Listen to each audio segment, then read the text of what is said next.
activity? All right. Enormous news. We had to step away from what we were doing tonight to give you this news. The UK has left the EU. Jesus, Lord mercy. They're gone. They left. And they're not coming back. Well, you never know. Maybe they come back. The whole process is actually going to take 2 years for them to leave. But it's already having tremendous effects. The Brexit polling is called the election, and the Brexit is real. It has happened. So already the pound has lost so much value that it's at a 31-year low.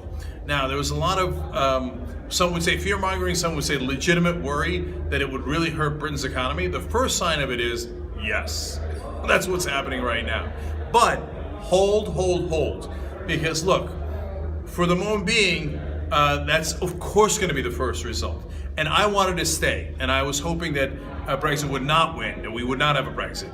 But on the other hand, what we've got here, guys, is a revolution.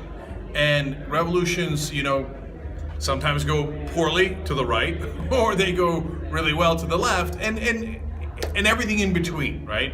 So this was largely right-wing in the UK, but there was actually a lot of strong liberals who were also for leaving the EU. So the part that people don't talk about are the people who are neither extreme left, right, or anything like that. They're just tired of the system. So they just want to change, and you're seeing that all across the world. So unfortunately in Eastern Europe, the right wing is winning. In Greece, the left wing won, but parties that would have never won before. In Canada, the Liberal Party winning in Alberta. In conservative areas, they would have never won before. The rise of Jeremy Corbyn in the same UK that just voted to leave the EU, largely on right-wing side. And then here in America, look at this, Bernie Sanders and Donald Trump, guys who would have never had a chance of winning before. All across the world, people are screaming, we're done with this. We can't stand it anymore. We're getting crushed, and honestly, we don't quite know what's crushing us.